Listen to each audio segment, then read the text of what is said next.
Well, it's unanimous. You guys all love my F-Zero Smash Bros. Fact Check video, so I figured, why not make another?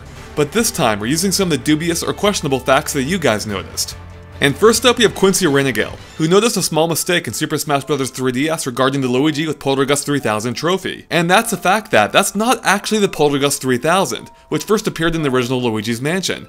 Instead, we're actually looking at the upgraded Poltergust 5000 model from the sequel, as evidenced by the green light bulb on the back, a feature exclusive to the 5000 series. Then Boss Runner 456 noticed something about one of the Smash Run tips in Super Smash Bros. 3DS. The tip states that sometimes Cryogonals, which is a type of Pokemon, will fire an ice beam that mows down everything around them. Huh, Cryogonals, as in more than one. But as Boss Runner 456 points out, the singular and plural versions of Pokemon are officially the same, like with deer or sheep. So whether you're referring to one or several Cryogonal, it's always just Cryogonal. So Super Smash Bros. 3DS isn't following Nintendo's own rules here.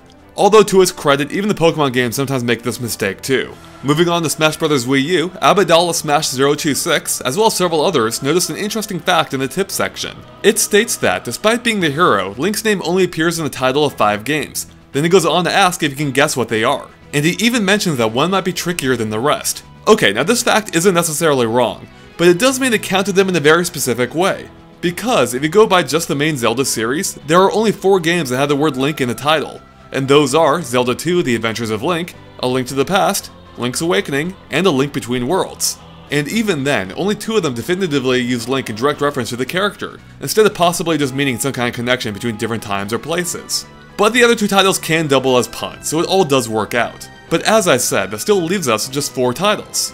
But if you include remakes, then you can add Link's Awakening DX to the list, making for 5 total. But then that means you'd have to include the GBA remake of A Link to the Past, being The Legend of Zelda: A Link to the Past and 4 Swords.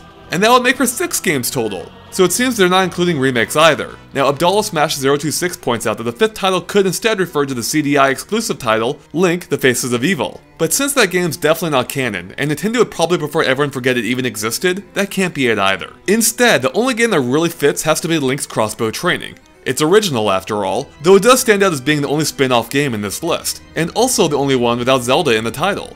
But there you go, it's the only one that really makes sense. Finally, Starman67 noticed that the trophy for the Hocotate Bomb in Super Smash Bros. Wii U made a mistake. It states that the ship appeared in Pikmin and Pikmin 2, but it's actually Pikmin 2 and 3 that it appeared in. The ship that appeared in the original Pikmin was the SS Dolphin, and only had room for 1 passenger as opposed to the Hocotate's 2. But to Smash Bros. Credit, they do look pretty similar. Alright, and that wraps up this round of Super Smash Bros. Fact checking. But like before, let us know if you noticed any other mistakes or dubious Smash facts by posting in the comments below. Thanks for watching, and make sure to stay tuned to GameXplain.com for more on Smash Bros. And other things gaming as well.